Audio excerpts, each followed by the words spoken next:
what's up, gang? Thank you for tuning in to the Swish Masters Podcast, and of course, thanks to our sponsor, SS96. Use the promo code Swish Masters. That's right, Swish Masters, the name of the podcast, for 15% off today on all merch at ss96.net. Also, be sure to follow Straight Stoner as well as Xzequtive Productions on all socials. See you soon, and thank you so much for tuning into the podcast. We love it.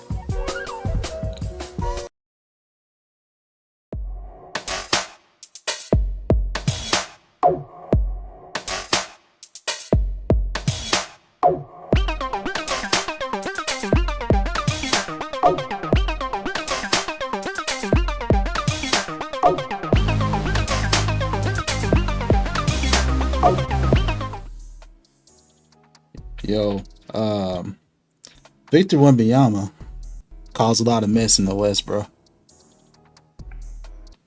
Oh yeah, disruptive, man.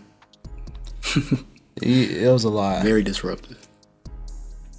And what he did is amazing, bro. An amazing comeback win, and we got some highlights rolling here, as y'all can see. This man scored 17 points in 3 minutes, and they were down as much as 23 as a rookie. And yo, he's showing out as a blocker, bro. As a defensive presence, he's arguably in the conversation for defensive player of the year. Now, I'm not saying he's going to win it. I'm just saying he's in the conversation. For sure. But this comeback was crazy. And we did not see this coming as NBA fans whatsoever. Not at all. But shout out to the Spurs for their resilience and coming back against the reigning NBA champions and the Nuggets. But yeah, that's definitely a highlight of the week. Oh yeah. Shout out to young Wemby stepping up, playing like a vet, averaging crazy numbers with these blocks, with these shots, with these rebounds. He is really living up to the hype, and I'm happy for him. Happy for the Spurs and their future, bro. It's going to be so fun to watch him just really flesh out. Seeing this type of stuff in year one is pretty crazy to think about. When you think about the length of career that he has to go, he'll for sure be able to climb up the ladder of the greats, for sure. Definitely. And with that, we thank y'all for tuning in for the Swish Masters Podcast. I'm your co-host, QtheGuru. Welcome, man. It's your boy Zay, the executive producer. Swish Masters, we in the house. Feeling good. Q, how you feeling, man? Feeling good, man. NBA, this is what we're waiting for, bro. This is it. It's time right now. We got the WNBA draft is tonight. Looking at the next generation of players and superstar talent coming out that draft class. We've got a lot to get into today, though. Basically all things NBA, especially the play-in, playoffs, other basketball news as well, as far as some plans for some of these players. And we got to talk about what Arenas was talking about, bro, with this MVP talk. I don't know if you heard about it, but we got to get into that too, man. Arenas? Yeah, but Arenas, man. He's making... He's known in the news for controversial stuff.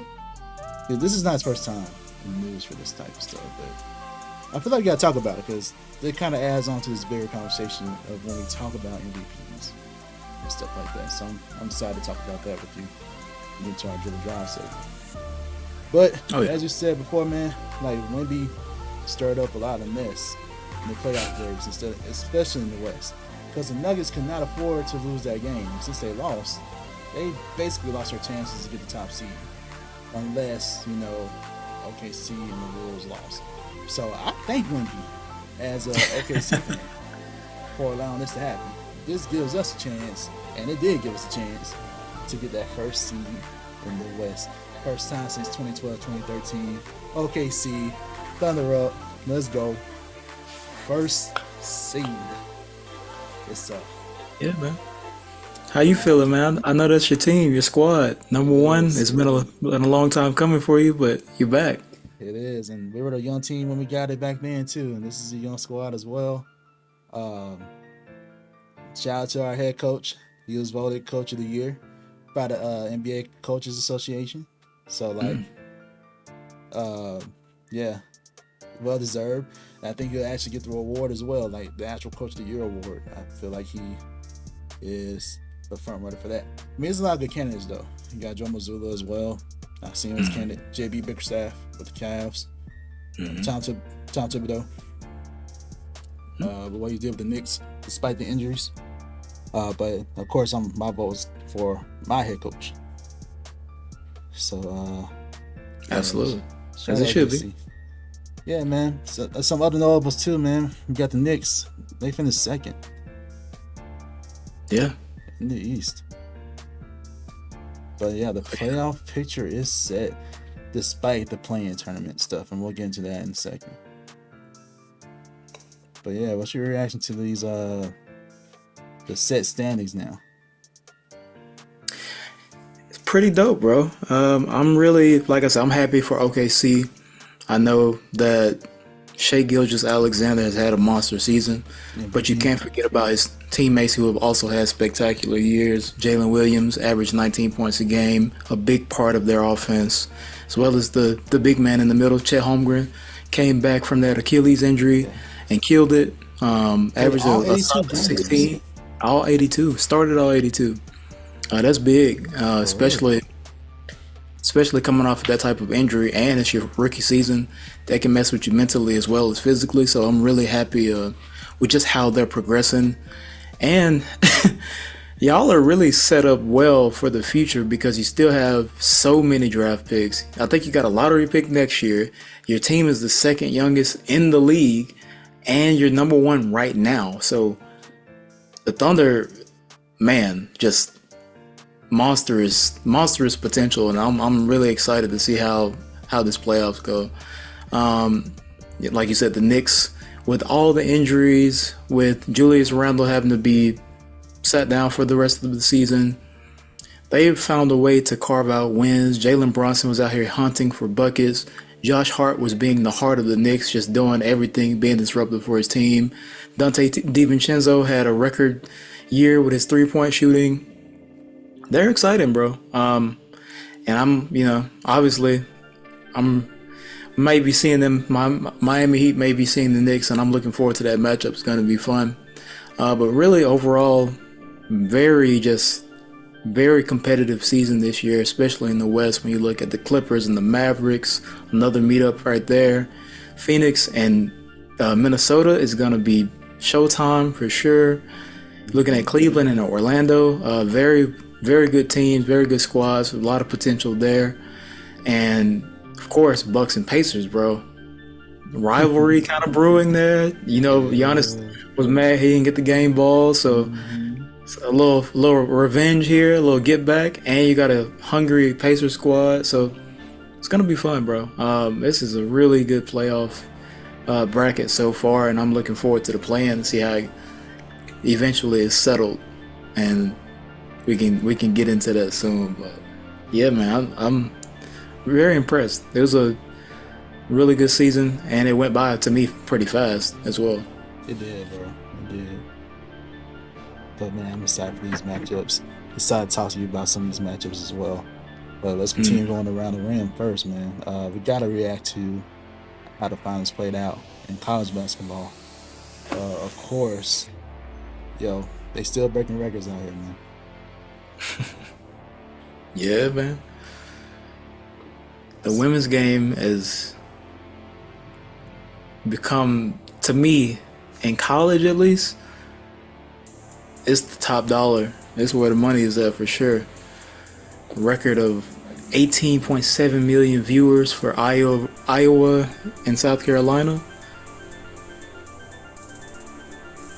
Nuts, bro. That's nuts. Yeah, it's crazy, man. The most watched, bro. That's wild. That's wild. And we kind of reacted already to that win in our previous podcast with South Carolina. So if y'all want to watch those, watch that. Go back and watch that previous podcast and get our thoughts on that. But UConn defeating Purdue. I feel like a lot of people saw that coming as well. But I want to shout out UConn getting that win. It would have been so dope to see. Can you imagine if they both made it in? Again, I go back to that controversial call in that Iowa game. We could have seen something amazing, bro. Both squads. One for the record books for sure.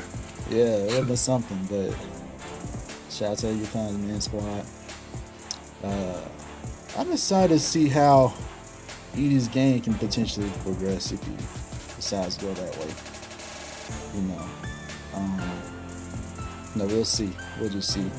But I feel like just talent-wise, I feel like we're all more excited for the WNBA. Now, I also hope the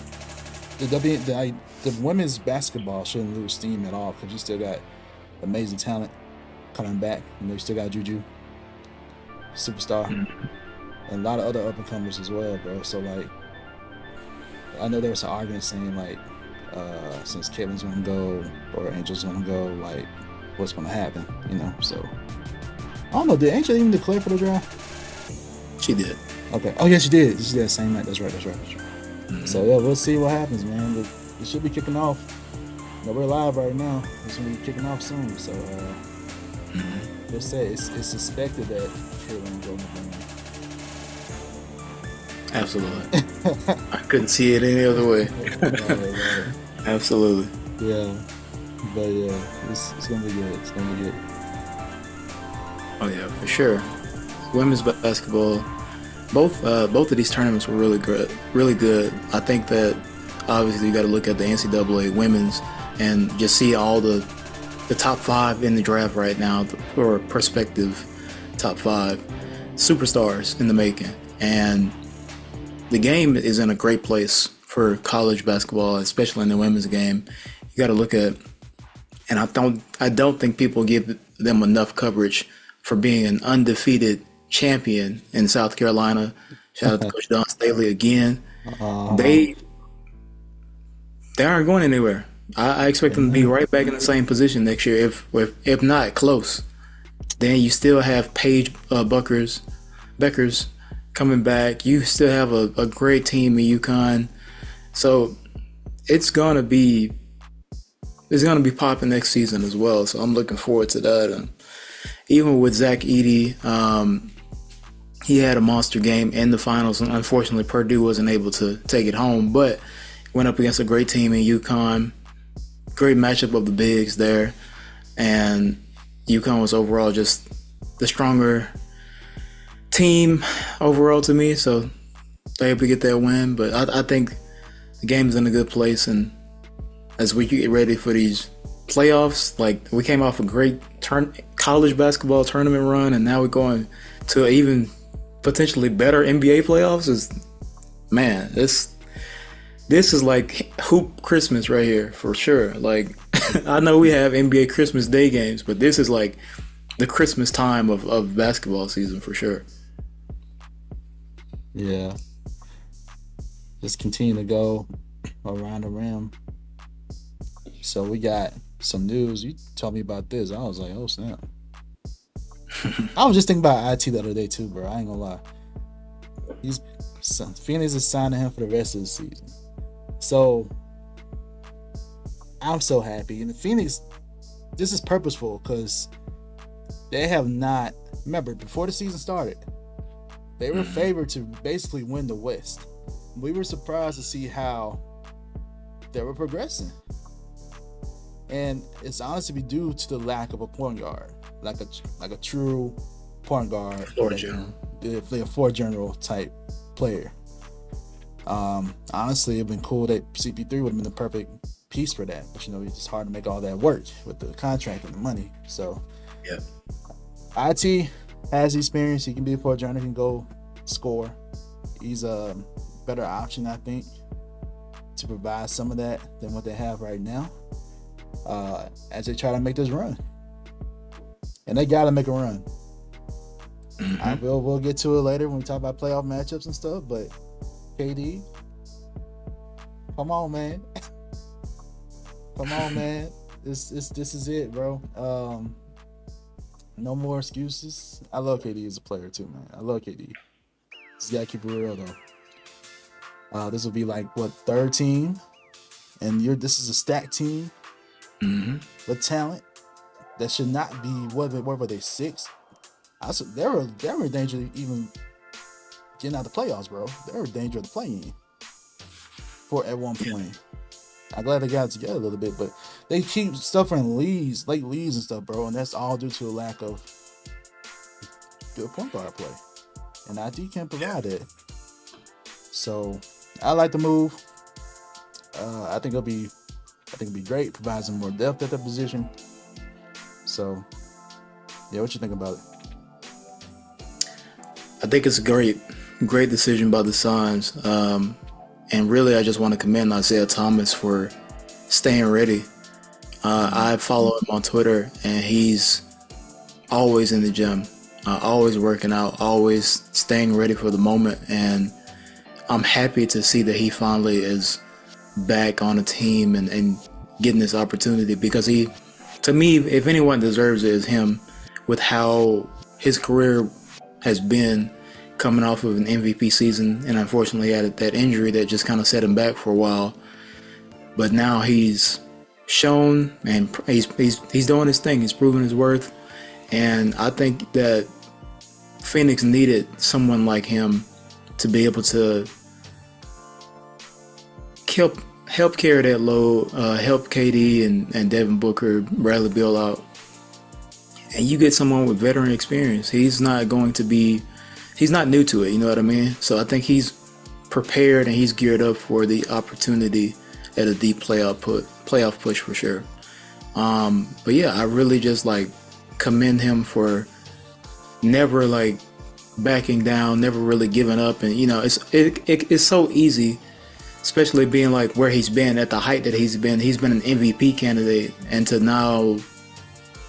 all of a sudden not being on a team is crazy to me, and very just difficult to think about. But shout out to him for just putting in the work, bro. And I'm really happy with the signing. I think it's a very smart move. I think he'll earn his way back onto a regular roster spot for next season as well. Yeah, I still don't like how the Celtics treat this dude. Put heart and soul on the court, man. If y'all remember, his sister died during that playoff run.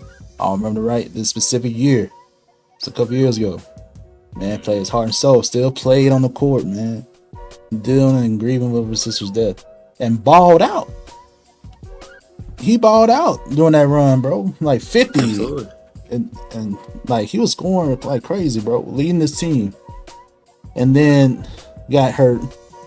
And then that's it. They traded him to the Cavaliers, and when he deserved a contract. But this is just a business, bro, and I hate it for him. But I'm glad that he's on the squad, and potentially win the championship as well. This is a good squad. This is a contender. So, absolutely, yeah, man. But shout out to IT, man. I'm excited for him. Big salute. Another guard made news. This came out today. I'm excited to talk to you about it. Derrick Rose, man. D Rose. He is not retiring. He plans to come back next year. And I hope it's with Memphis. Because a lot of people thought that this would be his swan song, since he signed back with Memphis. Played ball there in college. So they thought that was it. But Derrick Rose says no. So I wonder what his goal is. Is it to just keep playing basketball? If so, will it be in the Memphis area again, or does he want to try to get a championship? I wonder what his goals are. But one thing's for sure, we get to see D Rose again in the NBA. Shout out to D Rose. Yeah, man. I like this news. Same here, man. I'm happy that he has this opportunity to play in a city that he affected tremendously with his college play. He was super electric in Memphis, and being that type of player, that type of leader for a young Memphis squad who needed it. I'm happy that he's being treated well, and I think he still has a lot left in the tank, even though he may not be the player that he once was, and athletically wise, things have changed, but he's still a great basketball player, basketball mind, and he can bring value to Memphis or any other team that he may sign with. So shout out to Derrick Rose for still being true to himself, still being the hooper that he is, and we look forward to seeing him next year, bro. As we said, we're going to go into the play-in matchups. Bro, I really want to start with the East. Here y'all are again, man. I'm really excited to hear about your squad. We did not think. I mean, they did the unthinkable last year. They made the play-in. Made an actual run to the finals. If y'all didn't know, Zay's a Heat fan. And they're in this position again. Yeah, my bad. I was looking around for some Heat gear. I don't have anything on me, but you know what it is. You know my lineage. I should take my picture down off the wall and show y'all, but that's for another time. But yeah, my bad. Q, I mean to interrupt you. But yeah, good, man. I'm interested to see if we can start with the East, man. The Sixers and the Heat. Now this is one of my favorite matchups in the play-in.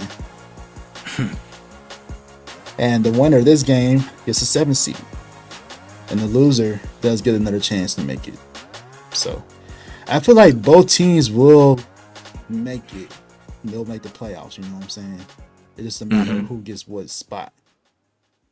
You know, that's my overall stance. One of the Sixers and the Heat are going to be in the playoffs. If one of these teams don't, I got an issue. I ain't gonna lie. I got an issue with one of y'all teams, man. So it's all a matter of like how it's gonna happen. So I'm sure that you, being the fan that you are, you got your team winning this first game. 100%. Okay, being the Sixers, but Joel Embiid back, by the way. Balling out, by the way. Okay. Okay. No doubt. All right. I love your squad, bro. I do. But just gotta be honest and objective here, man. I like I said, y'all will still make the playoffs. But it's gonna be a good game. I personally think the Sixers will win. And that's just due to the presence of Joel Embiid and how he's balling right now. That's the only reason why. Now, y'all should still make the play-in. No, make the playoffs as the 8th seed. Whether y'all beat the Hawks or the Bulls, or whoever that's going to be. If it does turn out that way, that'll be so interesting because y'all played them last year, right? Chicago. Yeah, Chicago. So both of these teams actually actually played both of them last year. Yeah. So that would be interesting too, and it'll be a rematch for the other team as well if they do face you, which I feel like would add some more tension or animosity or want to in that game since it's a rematch. So, bro. Do you think it's a close game for you? I know you think you'll win, but do you think it'll be a close game for your squad, or are you looking at a blowout here? What are we talking here? You got any score predictions? Well, I'm gonna try to pull up the spread real quick. I wouldn't say I have a score prediction, but I do expect it to be a close game. I fully expect that Joel Embiid is going to play his heart out, as well as Tyrese Maxey, who was first-time All-Star. He's been balling this year. But you know how I feel. Jimmy Butler has warned you all time and time again. I just saw his Slam magazine cover earlier today. So don't go forgetting about Jimmy and the Heat, because this is the time that they live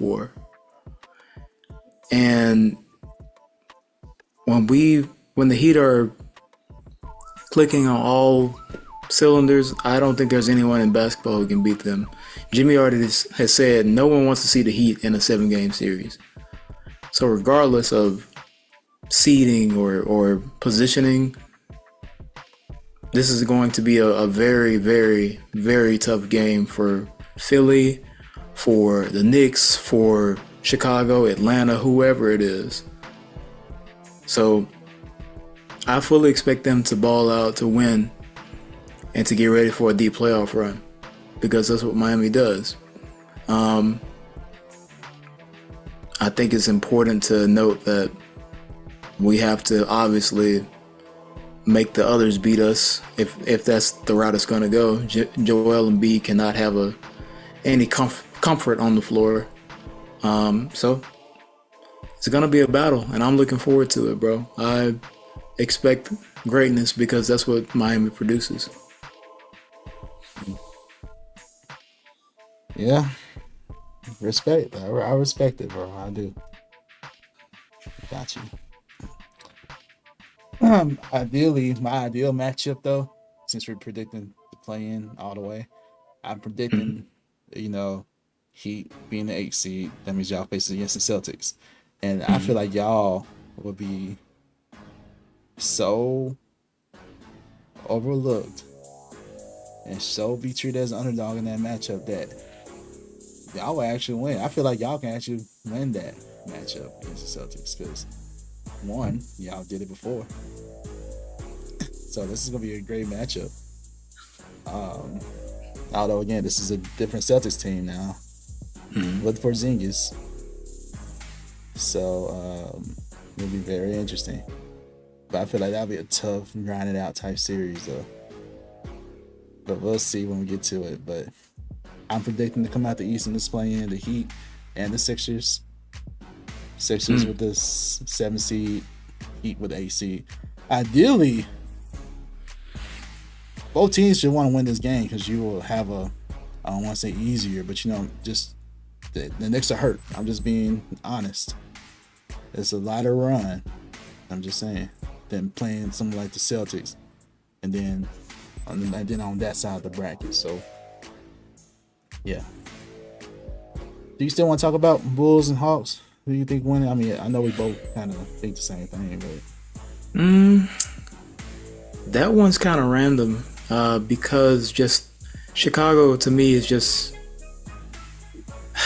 I feel bad for DeMar DeRozan. I feel like he's in a bad situation right now. Zach LaVine went out earlier in the year with injury, and they just haven't been very consistent.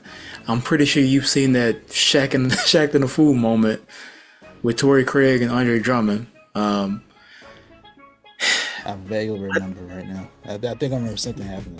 So, fast break happens. Torrey Craig decides, I'm going to throw it off the backboard to myself. What does his teammate behind him do, Andre Drummond? Oh, he decides, I'm going to dunk this, not Torrey Craig, who also jumps. And they just both missed the dunk on an open fast break. So I'm just like, this is the type of foolishness in Chicago. And for that reason, I'm picking the Hawks to win. DeJounte Murray has been, to me, fantastic in the clutch. I think he's a great player, and I think he can carry them to a win in this game at least. And overall, looking at the squad, in my opinion, I think that the Hawks have a better team. They got Bogdanovich. They have Hunter. They got Capella in the middle. They have talent, and I think they have enough to beat the Bulls in this play-in tournament. So, sorry to our sponsor, SS96. I know Stray Stoner is a fan of Chicago, but I don't see them winning it, bro. I'm going with the Hawks. Yeah, Chicago's deal is just the injuries, man. And we've seen this again this year. They have some key players just out. So it is what it is. So I think since Atlanta is the healthier team, they should win. And then, like I said, they'll have a shot. I mean, whoever they play, but I think everybody knows they'll be overwhelming favorites. Like Sixers or Heat, whoever's going to be. They'll be overwhelming favorites against the Hawks. And I found the spread for the Sixers and Heat games 4.5. Sixers are favored by 4.5. So that means a lot of people are thinking the Sixers are going to win. So okay, we'll see what happens though. But both teams it's going to be a battle. That's my main thing. Yeah, it's going to be a battle for all these play-in matchups for sure. Yeah. And again, to catch those games on the East, it'll be Wednesday, and it'll be on ESPN. So y'all make sure y'all go catch those games. It starts off with the Heat and the Sixers at 6:00, so that's gonna be a good one.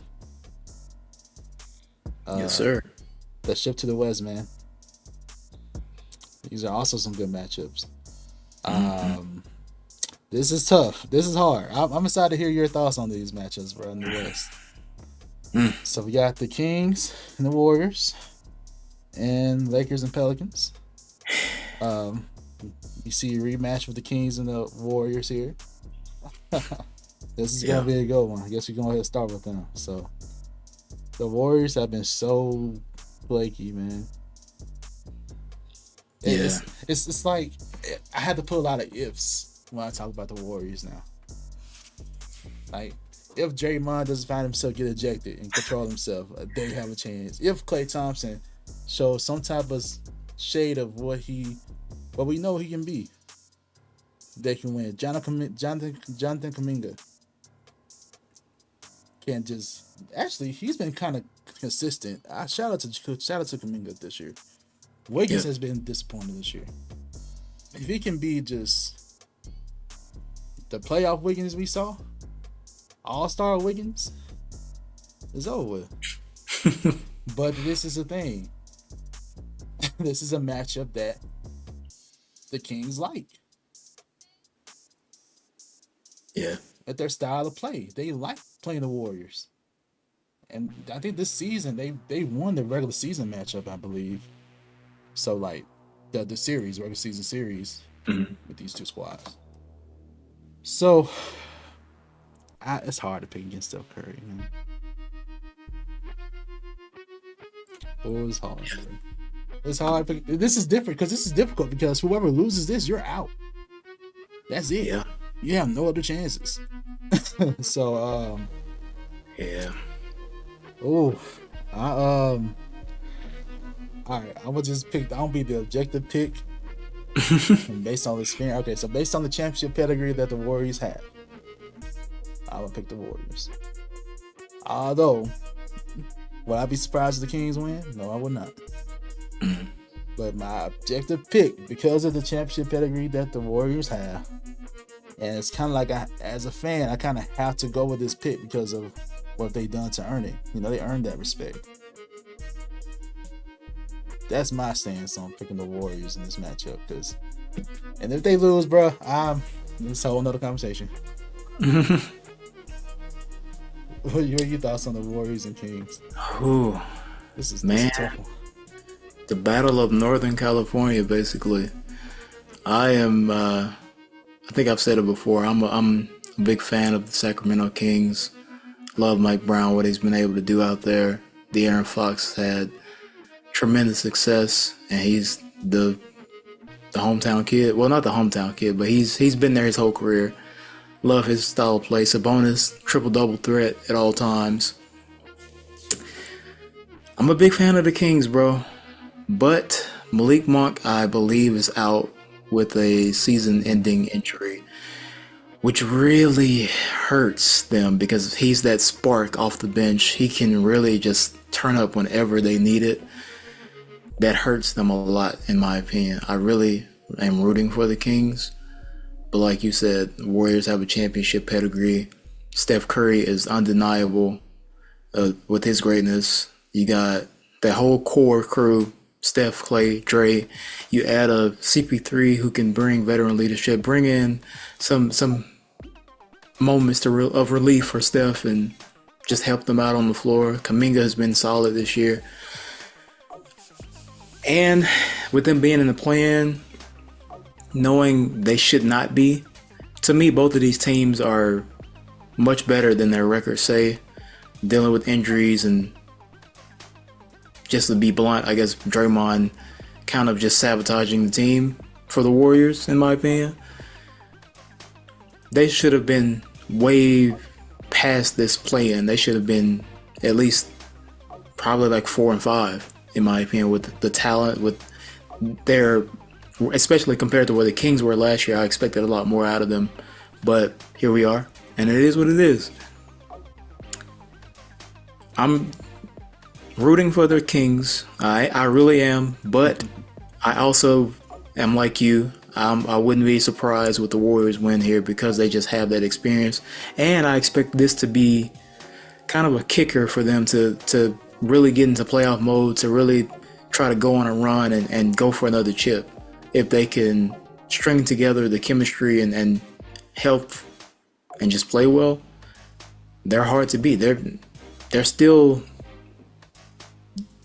in that dynasty type of vibe, if you know what I mean, like with Steph being the 3-point god. You know what I mean? It's up for them. So I'll pick the Warriors, but I hope the Kings win.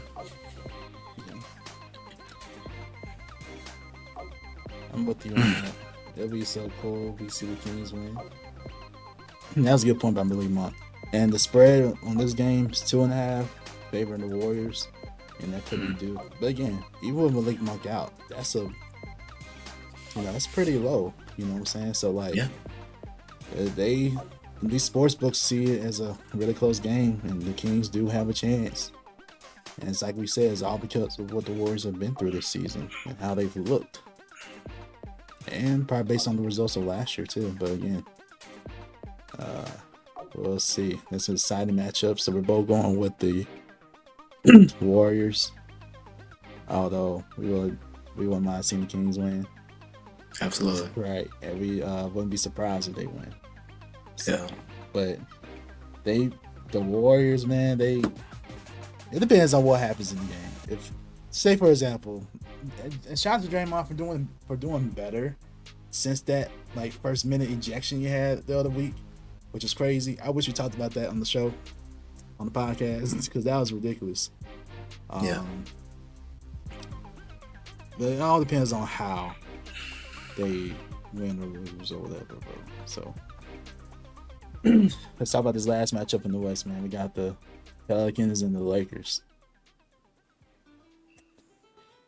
Now, whoever loses this game has a chance to still make the playoffs. Yeah. I have your argument here, though. So, say if you're the Lakers. Actually, I'm going to hold my comments. You go first, bro. What do you think about this matchup before I say anything? You got me intrigued now, bro. I want to know what you're thinking. I want you to go first, bro. I'm going to let you have the floor. What do you think This one is interesting, bro. The Father Time led Lakers. Basically. They kind of, to me, disappointing because they started off pretty hot in the earlier part of the season and just kind of lost steam, injuries, stuff like that. But it all depends on if Anthony Davis is going to be All-Star Anthony Davis or not. Always. Does it suck that we're still asking these questions? Why are we still asking these questions, man? And to give him credit, he's been to me solid. He other than this year, some injury. Exactly, he was playing through him. He did. I give him a shout out for that. But we shouldn't be asking these questions still, though. Yeah. The fact that we don't have that expectation of him right now, that says something. But you keep going, bro. Yeah, man. I think he's done better in this season than he has in the past few, to be honest. And that's not a dig at him. But that's the reality we have to face with him. I fully expect LeBron to get his, to do what he does, as he's done for 21 years now. The others for the Lakers, bro, Austin Reeves, D'Angelo Russell, y'all, they have to have the support come through for him. But on the other side, if Brandon Ingram was healthy and playing, I would have just went ahead and said the Pelicans. But I think they have the talent to do it, bro. Zion has played most of the season, I want to say, He's been solid. I don't think anyone really. There's not really a matchup that you can guard Zion with, if you think about it. To me, because I'm not going to. Can't put Braun on him for the whole game. That's a workload that I don't think he should be able. That he should have to carry or like worry about. For one, Anthony Davis, I feel like he'll not be able to like exactly keep up with him with just the physicality and foul trouble, stuff like that. I think Zion is just such a hard matchup. Then you look at Trey Murphy, you look at Herb Jones, like they have the talent to do it, bro. And I think I'm really leaning on New Orleans right now, especially if they get a good game from CJ McCollum. You got to think about that too. And I'm with the Pelicans, bro. I think they get the 7th seed in this situation. Okay. All right, let's continue with that scenario then. So, if the Pelicans win the 7th seed, that means Lakers will play against. We both think will be the Warriors. Mm-hmm. Who will win that matchup for you?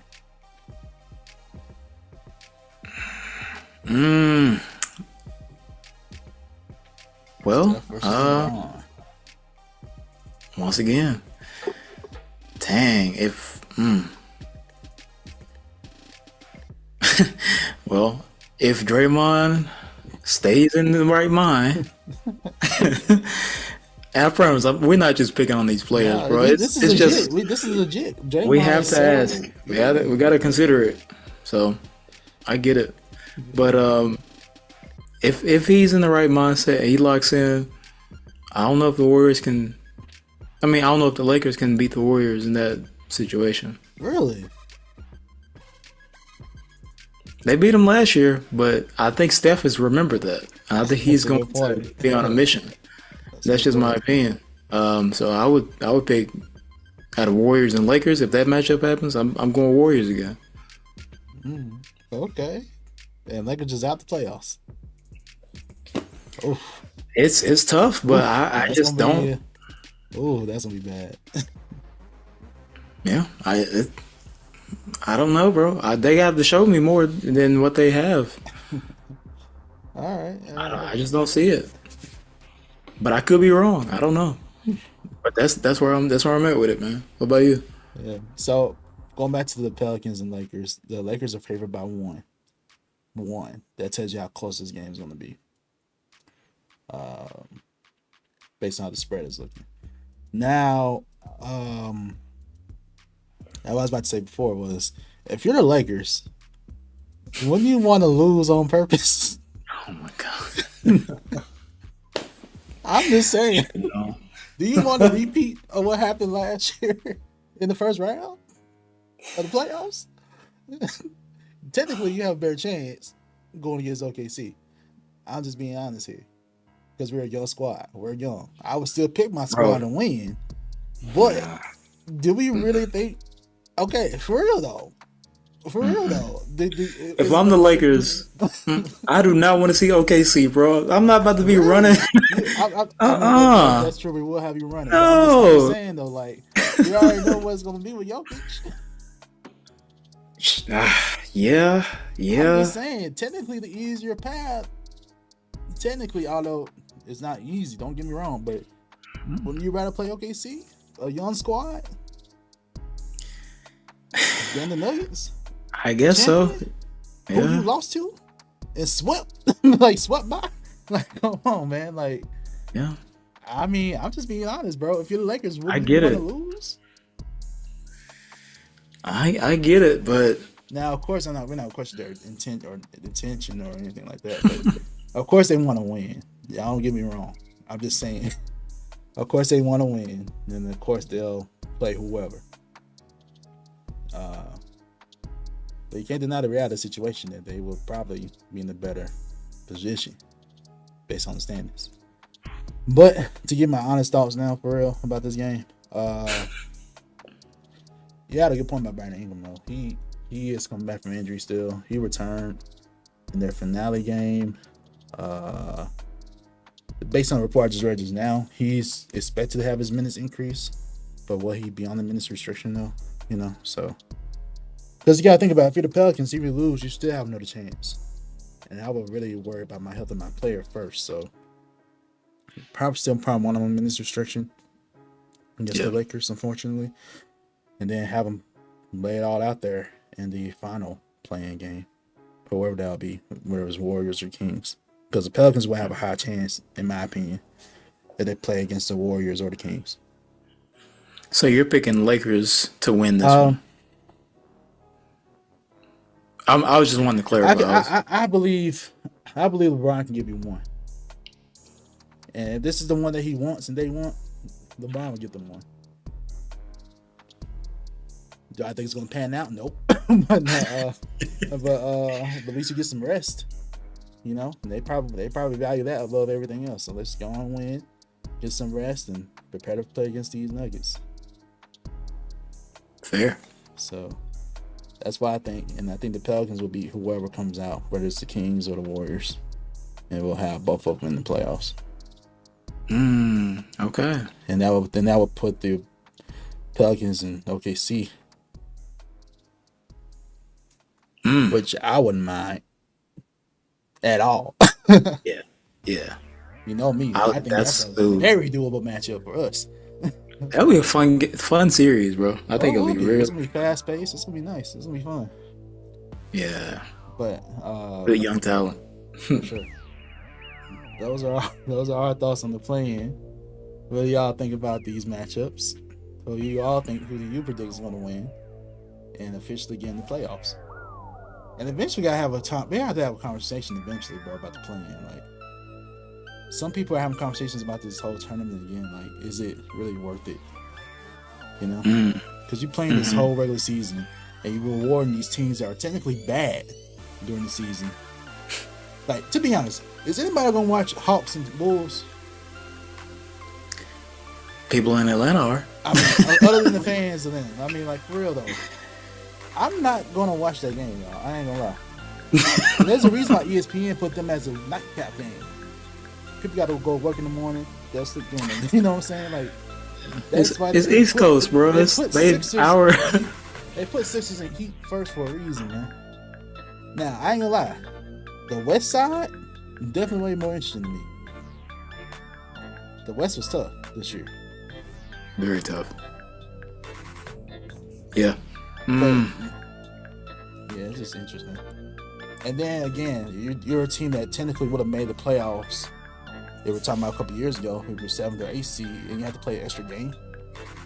Like, it's just, you know, it's still kind of weird. But and whatever points you score is not added to your regular season, and technically it's not added to the postseason. It's just its own thing. So what happens to those stats? They're just lost in translation now. Like, you know what I'm saying? If you're not going to keep the stats, then what does that say about the tournament then? I'm just saying.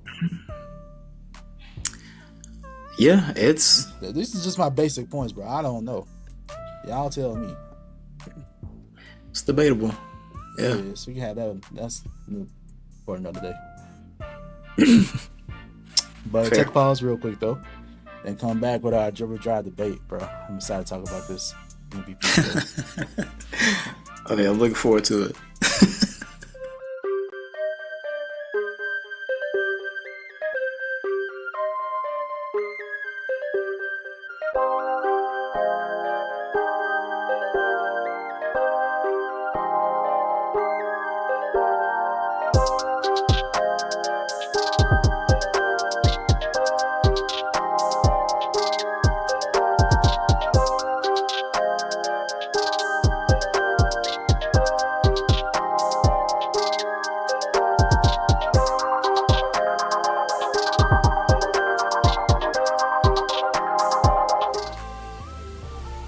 Welcome back. It's now time for our dribble drive debate of the day. And this is going to be about the talks around the MVP discussion. And to start off, there's some real wild comments made during the Nightcap podcast. For Shannon Sharp and Gilbert Arenas joined that crew. First to start with Shannon Sharp and Chad Ocho, and now they branched out to basketball to include Gilbert Arenas. Shout out to Gilbert Arenas, what he's doing too. He got his own podcast and things going on. So shout out to him, what he's doing. But these comments are wild, bro. So, in order to get into it, I'm going to show you a small clip and we're going to react to it. So, this is courtesy of Nightcap, by the way. Y'all check them out. He's only one behind LeBron. He's only 28. He's only this, and that's not his fault. That's not his fault that y'all messed it up. I got to use your language, that 1964 language. Those mofo jive turkeys, like you're right. They screwed it up, and you can't rewind it back. Like, no. I understand both sides. One side, the fact that they're having the discussion that they can't give it to them, that is disturbing, which means you've been doing this the whole time. Thank you. Thank you. You've been penalizing people the whole time to protect who? Historical. And what, right? Who have you been protecting and what have you been protecting? Because you've been doing it. We know Jordan should have 7. So who? He should have 3 in a row. Were you protecting Bird's 3 in a row by not giving to Michael Jordan, right? Or LeBron? LeBron should have had some. Shaquille should have had some. Yes. Kobe has one. Now I do understand when they say this about Jokic. Jokic is probably statistically, when it comes to overall game, the worst MVP winner. He's the worst MVP winner in the last 40 years. Why you say that? When you're talking about MVP, the guys outside of first and second place, their teams was first and second place. The people who won the MVP, their teams was first and second. When Jordan won it, his team record, they were 7th in the NBA. That year, he averaged 35, 6, 5, 3 steals. All-Star MVP, Defensive Player of the Year, scoring title, steals leader. That was the MVP. Historic year. Makes sense, right? That makes sense. When Westbrook won it, his team had the 10th best record. Triple-double. First time since Oscar Robertson in 6. He did something amazing. His team was 10th, but he did something that wasn't done since Oscar Robertson. When Jokic in 2021, Jokic's team was 5th. He averaged 26, 8, and 10. What was the historic part of that? There was no historic. Oh, the big man almost had a triple-double. Let's give it to him. That's what the narrative was. A big man almost won the triple-double, and they gave it to him when his team record was like that. His second MVP, his team was tied in 10th place. 10th best record in the NBA, 27, 8, and 13. What was historic about it? The 2 people before him had an amazing season. When you're talking about historic, Magic, team's first place, second place, first place. Jordan, 7th, 2nd, 1-1. Bird, 1-1. His team was first place every time he won it. LeBron, first, 4th, 1st. Jokic, 5th and 10th. That is, they did that. Yes. They did that. And it ain't his fault. He didn't vote for himself. Right. You did it. So either you're going to correct it or keep fucking it up. Yeah. Well, Jokic probably said, don't correct it on my watch. Because don't pick my season to use whiteout and make a correction. Yes. Yeah, so it's a little bit longer clip because I want to make sure y'all get the context of what they're talking about. It's about the reports from before about there's some historical context to it. Because if Jokic wins a third one, he's up there with the likes of, like they're talking about, like the Jordans and those that have won multiple MVPs that many times. And the argument that Shannon Sharp was getting at was like, it's the voters' fault from back then.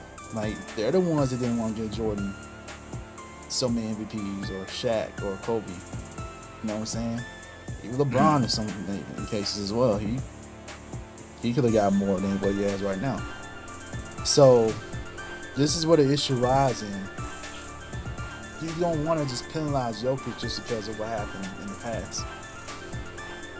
Does he deserve the award or not? That shouldn't be the main conversation.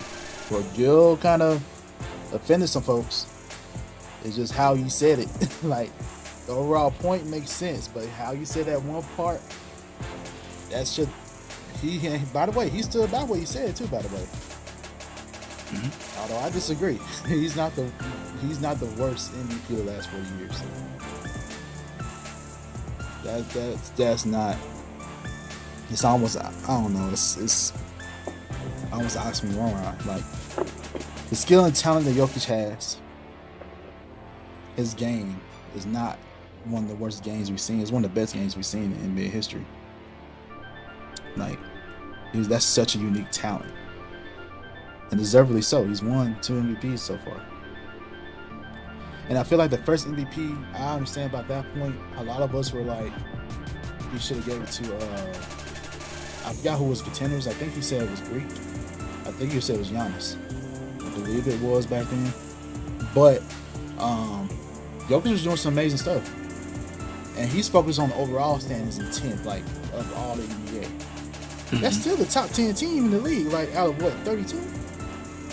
Out of 30 teams, yeah. 30. I said 32. I'm tripping. I'm thinking about football, but out of 30, man, 10 out of 30. That's good. Top percentage of the league, top third. Exactly. So there's nothing wrong with that. So I see nothing wrong with that argument. And then he still did some amazing feats during that season. Not about what he just averaged. So that's why I disagree with Gil at. But I agree with the overall point of that 7, though. Like, you don't want to just criticize someone for winning. If Jokic wins the 3rd one, he so happens to be in that class, so be it. I mean, we can't go back in the past now and give Jordan what he deserves. Or Shaq. Like, we just gotta be careful about how we talk about these players, man. If you don't want to disrespect their game, because they deserved it. And what Gil said can be seen as disrespectful towards Jokic's game. Absolutely. I think it's a valid point, though. You can go ahead. Yeah, I feel like he was making some sense in his discussion with Shannon, but to call him the worst MVP, that's. What do you mean by that? Because even if you're looking at it, like you said, from the team standing point, top 10 overall, that's still solid to me. Statistically, 26, 8, and 10 is MVP numbers in my opinion. Even if it's not a triple-double, obviously he's not Russell Westbrook, but 26, 8, and 10 as the center of the team, and you're still leading them into the playoffs. You still got a championship. I didn't get an MVP last year, but he got the championship. I don't understand. I would need more clarification on what he means by the worst MVP, because statistically, we know people that have won MVPs with not even 20 points per game numbers, and that's no disrespect to those players, but top 10, made the playoffs. And this is also so objective, I guess, because the way I view an MVP is not only about an individual season, like their individual contributions, their scoring, their averages, numbers. I look at if you take this player off of this team, what does that team look like? What is their success rate? And if you have them on the team, are they better because of that player? And I think in that case, Jokic checks the box. That's just me. I'm not a voter. I'm not an NBA player like Gil. I don't have that credential. But in my opinion, I don't understand why he would be the worst MVP. Yeah, he clarified on his own podcast as well. He was talking about stats wise, he's the worst. He clarified that way. And even with that, same thing though. He was getting to all the numbers of the other MVPs, like similar to what he was doing on Nightcap. But I encourage y'all to watch his podcast and watch that segment if you want to watch that. But it's literally an enhancement of part of the argument he was making on Nightcap, which is going to more numbers and team records and stuff like that. But still, same thing. I see no issue. Top 10 in the league. And they still made the playoffs. That's the thing. Like, it's the lowest seed was probably when Russ got it. Everybody understands the historical context around it. Nobody ever done that before. And Russ was a lower seed like that year. We were a lower seed, but we still made the playoffs though. I think it was like the 6th seed, maybe. Yeah, we were. We still made the playoffs. So we still made the playoffs. Our first round was against the Rockets, I think. Yeah, it was against the Rockets that year. But yeah, Russ deserved it. You've never seen it before. And clutch moments. MVP is about not just the stats, but it's also the moments you have as a player during that season. To me, I agree with about the impact that you have on the team. What does the team look like if you don't play? Do you enhance the play of others? Does your style of play lead to winning? Right. That's basically it. And Jokic proves that. Now, I do want to shift the conversation to if he does get a third MVP. All right, so I think a lot of people feel differently if Jokic did not win last year.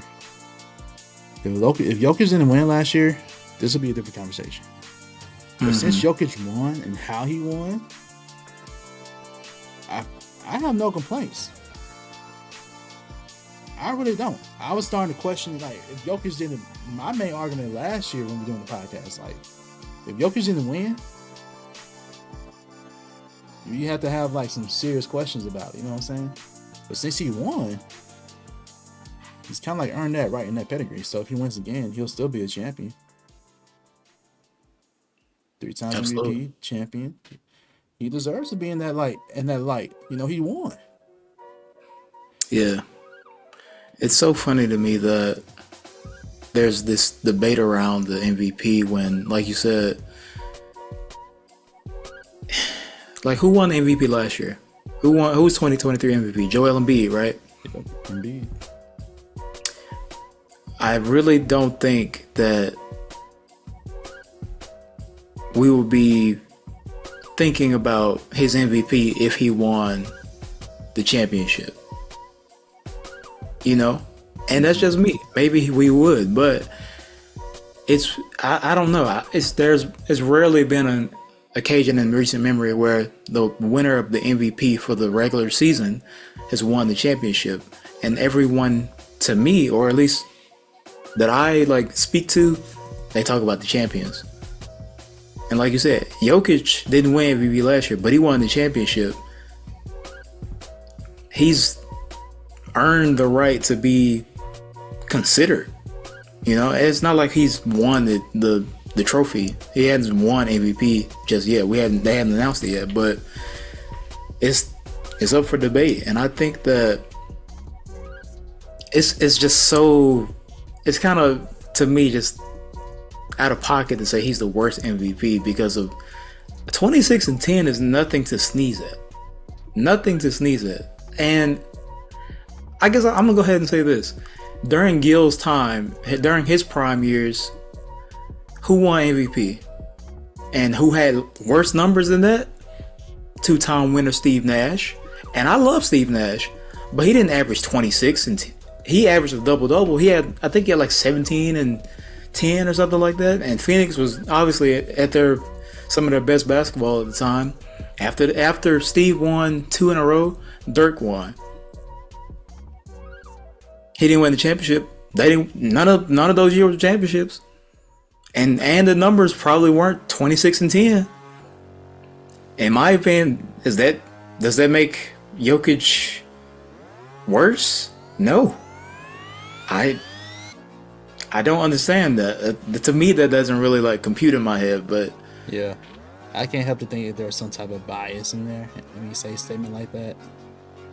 Like, I mean, bias is real. Everyone has a bias. Yeah, like that could be a factor. Especially in sports. Oh, for sure. Yeah, I can only imagine if it's like the same sport you played yourself. Yeah, that's why we hear like a lot of conversation with these older players. Like, man, in my era, we did blah blah blah. You know, it's all about like the bias towards their era and stuff. So I wouldn't be surprised if this is like part of it. But yeah, it's very interesting, man. Yeah, and just I think we'd be on the same page about this. For sure, and just to clarify my own perspective, I don't necessarily disagree with a lot of the points that Gil was making. Right. I just don't. I don't think he's wrong. That's what I'm trying to say. I don't think he's like inaccurate with some of these like numbers. Historically, he's talking about Jordan and Bird and these multiple MVP winners and their numbers. I don't think he's wrong about that.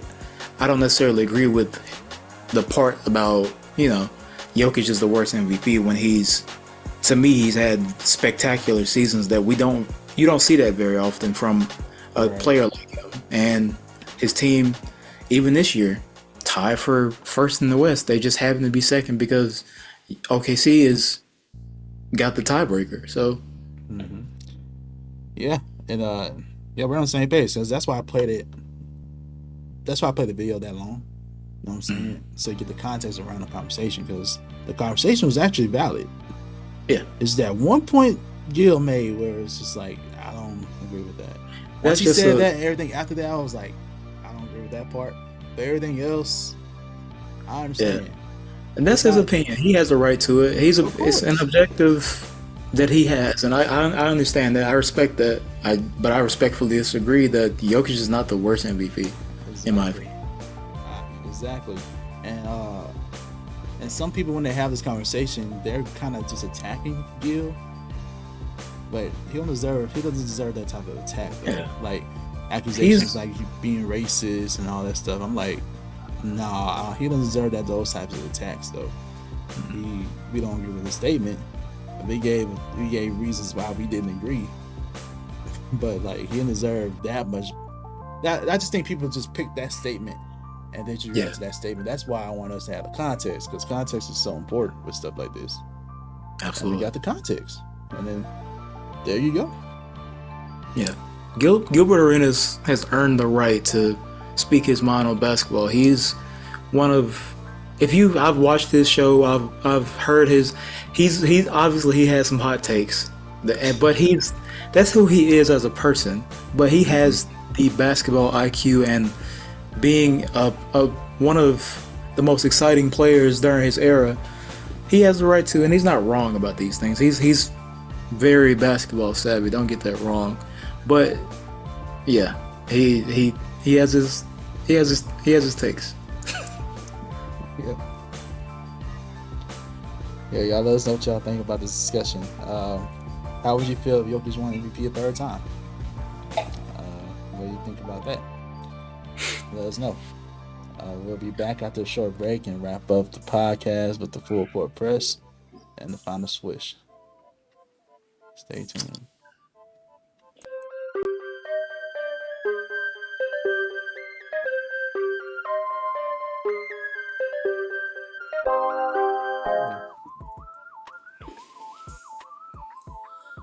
Setting everything up.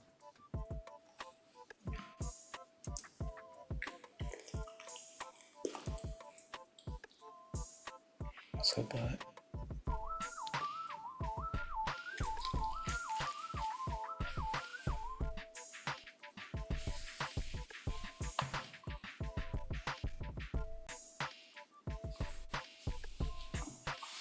How you got, Bo?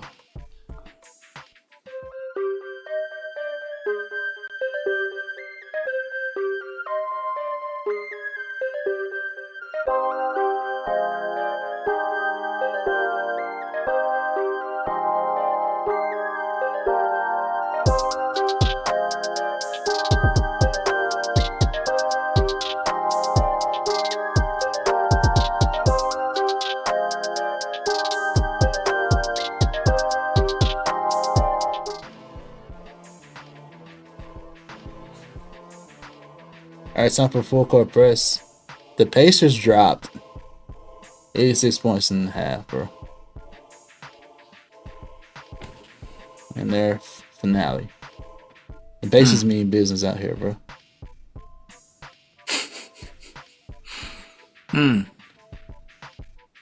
Do they? What you mean? 86 and a half? In 2 quarters, 86 points. What's that supposed to mean? Were they like standing on business, or were the Hawks just not playing any defense, bro? Because that's a that good seems point. just outlandish to me. That sounds like an all-star game. Yeah, that's some all-star game type mess right there. 86? 86. 2 quarters in a regular NBA game? Yep. That's a lot, bro. I don't know how I feel about it. I didn't watch this game, obviously, but hearing that, I'm just like, I got to see the score at the halftime, because unless they both, I don't know, it doesn't seem like any defense was played, bro. I mean, I know Indiana plays fast, but Atlanta, were you playing a lick of defense here? Because looks like they just got the Matador. They just to the basket, to the Baja layup. Yeah, just looking at these highlights, bro. They just I don't know. Oh god, and I'm looking at the turnovers. Atlanta couldn't keep the ball. It looks like I didn't watch the game, but bro, I didn't watch it either. But I was like, but looking at these highlights though, it's like okay. Hey, shout out to them. I mean, having fun. I just don't think this was any defense. That's a good point. But yeah, Miles Turner went out too. Shout out to Miles Turner, Tyrese Halliburton. I like this team. Don't get me wrong. I'm not like, trying to downplay anything that they did with this 86-point first half. And that's a monster dunk. But yeah, bro, like, I don't think Atlanta has just been, other than Clint Capella being the rim defender, I don't think they've really been just great on defense. And it's kind of sad to me because they got DeJounte Murray, who's NBA all-defensive guy in the past, and Hunter, who's a long wing who's capable, but I just didn't look like they played a very good game overall. But shout out to the Pacers, though. Oh yeah, for real. We want y'all to check out this video of showing you how Boban is really man of the people out here, bro. Y'all check this out. Boban Marjanovic intentionally missed his second free throw attempt after failing to make the first one. This was part of a traditional where the Los Angeles Clippers fans were awarded free chicken sandwiches whenever an opposing team missed 2 free throws in the fourth quarter. Clippers play-by-play announcer Brian Seaman commented that Boban is one of the nicest guy in the NBA. Marjanovic gestures team from his past as a former Clipper and his fond memories of wearing the Clippers jersey during his career. Rise. Now is your chance to be among the most energetic Clipper fans on the planet. Claim your place and join us in the wall at clippers.com/the wall. Boban talking to the crowd next. If you miss 2 free throws in a row, and he told him, I'm making this. Look, that's what he said. No, I think he said he might have missed it so he could get the free burger. I told you he's the nicest guy in the league. So, this is something the announcer's saying right there. Y'all caught the announcer saying like Boban is really nicest man in the league. They even later on went in the podcast saying he's man of the people. But shout out to that Twitter user for breaking down the beginning part of the video though. But yeah, man, Boban missed a second free throw on purpose against the Clippers. And again, as Dude pointed out, he was a former member of the Clippers. So yeah, Boban, Giving his people some free chicken, man. Shout out to Boba. He's a character, man. I love it. And you know what duo I miss? Before we get off the subject? Him and Tobias Harris, bro. Oh yeah. Yeah, that was such a cool duo to have. They had a couple of ads together too, right? I think they did. Yeah. Yeah, man. Yeah. Boban is cool, bro. I don't think there's anyone that I can remember who's had an issue. I think he's like probably one of the nicest guys in the league. Gentle giant, literally. Yeah, Boban is so cool, bro. That's what they made me think of though. What's up? You remember? So if you new to the pod, me and Q are graduates of the University of Southern Mississippi, and we used to go to our basketball games. And whenever we win, whenever USM would win a basketball game, you know what that meant? Mm-hmm. That's right. Free Raising Cane's chicken fingers, bro. That was free Raising Cane's, bro. That's how I feel like a lot of like non-basketball people will come to the game just so they can get that free meal card, and Cane's will be popping that night. You better hope you can get to it, or if not, you had like a couple days to redeem it, but. Bro, that is a big that's big time. Shout out to Boban. That's pretty cool. And they were up in that game. The Rockets needed to win that game. So that was pretty wild to see. Yeah, shout out to Boban. The Rockets should have won. The Clippers set out their players, Yeah. Try to prepare for that Mavericks matchup, which we'll talk about on our next podcast. We'll talk about playoffs. But yeah, man. I think there's some nepotism in the NBA, man. How so? I'm gonna show you this highlight real quick. It's gonna be it's silent. You gotta kind of see it, but the NASA's. I know where you're going with this. I don't know if you've seen this, bro. My man, he gets the ball in transition, misses a wide open dunk. And the bench is just clowning him, bro. Orlando is clowning this man. No.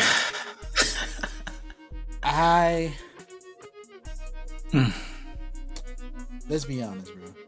And this is a quick segment, but I just want to talk about this a little bit. Real quick. It pays to be a franchise player, man. You know what I'm saying? If you want to get stuff done as a franchise, but shout out to Giannis for having the asses on the team. Oh no. Oh my. This is the nepotism, though. Is it not? like for real though? Is there? I think Thanasis, he does some good things for a team. I think he's a good motivator. Like I see him huddling guys up and stuff like that, give him speeches and talks. Like I feel like he does add that benefit. Mm-hmm. But as far as play,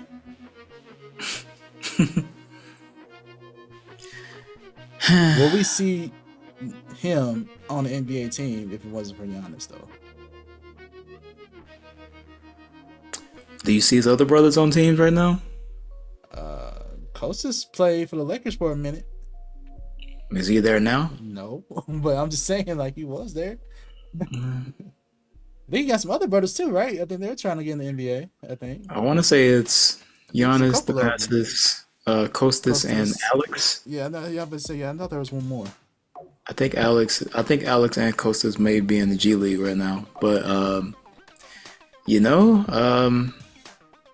I think that Giannis being the franchise player for the Bucks definitely holds some weight. Thanasis has been there for a few years. Yep. But hey, nothing wrong with it. If you create that opportunity, go ahead and create it. We see it in society. Go ahead. Listen, I have no qualms against it. I'm just saying, based on talent. I don't know, man. I this is my thing with Thanasis. Everyone always puts his highlights on full display because he just is. He's a funny guy, bro. He has some Shaq and the Fool moments, as other players do as well. But with him, yeah, man. I think he doesn't play enough to really get into a rhythm, but it's a little tough. He has some very tough, man. That miss right there. Giannis being a big part of Milwaukee. Yeah, man. Yeah, that's pretty bad. That was bad. I hate how the bench was clowning on him, but at the same time, it's like, what else do you expect, man? Yeah, a guy that doesn't play regularly every night. That's true. You gotta warm up though. So yeah. I'll get that part. No disrespect, but yeah, man. Thanasis. We know Giannis is a big part of that. Oh, for sure. To be fair, nothing wrong with it. Hey, they winning. The Antetokounmpos are winning. So oh, for sure. Like I said again, we have no problem with it because we see in society all the time. Yeah. Go ahead, get paid. If you put your people on, put your people on.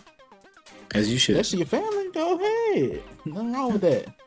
But and he's still and he's, to be fair, he's still a professional. He's played in Greece as well as in the NBA with other teams, so he's not like people like to clown him. But I'm pretty sure if he played 1-on-1 with a lot of the Twitter users out here that you know, you don't. He's not just. He's playing against the best in the world, so exactly. Remember, he's still one of those players. That's true. Yeah. Because of Giannis. That's what's up. And that's what's up, though. Fair. Well deserved. Fair. I'm serious, man. To the last topic, man. WNBA draft is going on right now. By the way, Kevin Clark, of course, went number 1. Shout out to Kevin Clark. Angie Reese went to Chicago Sky. Okay. All right. I like that look. Interesting. Yeah. But the Fever, man, this will be a nice squad. So now you got Indiana is a place to be for basketball, man. You got the Pacers.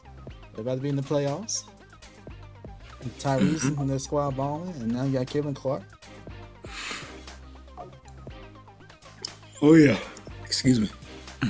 Oh yeah. So yeah, of course she went number 1 now. But can you imagine Kevin Clark in the league of Boston? That's going to be tough.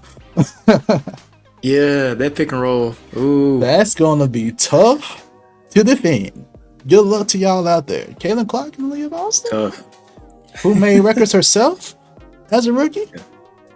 So, yeah. Anyway, Caitlin Clark was actually kind of promoting the WNBA draft. And she was on SNL. I was surprised, man. But if y'all want to watch the full video, go check out SNL, Saturday Night Live. Watch the full clip. I thought she did good. I thought she was funny. That was dope. She had way more jokes to tell, so it was good. And at the end of her appearance, she shouted out the greats that paved the way for women's basketball. Shouted them out. So I thought that was a great touch. Yeah. Yeah. Very cool, man. Shout out to SNL for giving her that opportunity. That was a great joke. Really cool to see that women's sports and the WNBA being advocated for, getting these opportunities to branch out. So, shout out to Kaylin. That was actually a funny joke. I hope she did write it. I hope she has more. Might have a little side hustle. Yeah. So yeah, man. So some interesting things from the draft right now. So the Sky also got Cardoso. Chicago Sky have, Uh-huh. as in Camila. Yeah. They got her with the 3rd pick, and they got Angel with the 7th pick. Okay. Oh my. Okay. That is They traded up. wow. to get Angel Okay. Reeves. Okay, Chicago. They make some moves out here, man.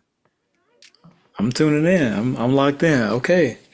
I'm gonna check them out. Yeah, they traded up because They got They got 2 of the, to me, top players in the draft. That's pretty big. Dang. Okay. We're gonna get into that. We're gonna get into that soon. Yeah, for sure. Dang. Okay. Mason Cardoso. Well, that's wild. That's wild. Solid, bro. But again, Caitlin's appearance was used to help promote the WNBA draft as well in the game. So I think she did a good job as an advocate for the sport. So yeah, man. Again, if y'all want to see the full video, go check it out on SNL. Ready for Fine Swish? Let's do it. Sir. Which playing team can make a deep playoff run? We saw it last year with your squad, the Miami Heat. Out of the playing teams that we have, we got the Warriors, Pelicans, Lakers. I'm missing one more from the West. I'm tripping right now. Kings. Kings, of course. From the West. In the East, we got Heat again, Sixers, Chicago, Bulls, and Atlanta Hawks. Out of those teams, which one can make a deep playoff run like we saw last year? I mean, of course, what you're going to pick. But, all right. Besides the Heat, for you, If I had to pick someone else, yeah. Besides the Heat, who else? just for clarity, the Heat is the answer to everyone that's listening or watching. But to entertain this conversation, I would say,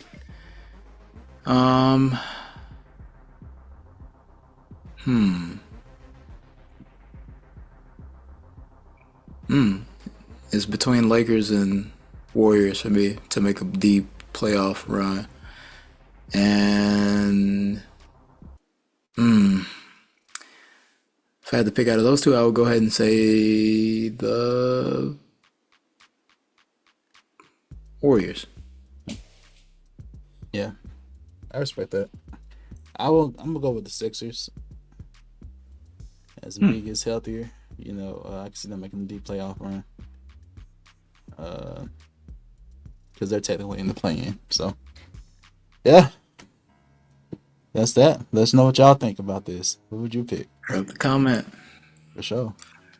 And if you don't pick Miami, you're wrong, but that's okay. I still respect it. Like, other than Miami, because of course we've seen Miami do it before, and I'm sure they can do it again. Yeah. I'm just kidding, guys. But I'm serious. But it's okay. Yeah, man. And good conversation, man. I love talking basketball with you, bro. If y'all want more content, check out our other podcast as well, Triple Threat Culture Podcast. We talk about things outside of basketball, music, culture, things going on in society. Make sure y'all check that out. Y'all been watching those videos, by the way. Shout out to y'all for watching those things. And shout out to y'all for watching Swish Masters content. We got the videos updated for y'all, so check that out on YouTube. Things of that nature. Thank y'all for watching those videos. Keep supporting us. Keep liking, sharing, commenting, subscribing, all that stuff. And the ticker as we go on throughout the show. So make sure y'all scan codes and support us and listen to us on any platform you prefer. Appreciate y'all. Till next time. Thank y'all. Peace.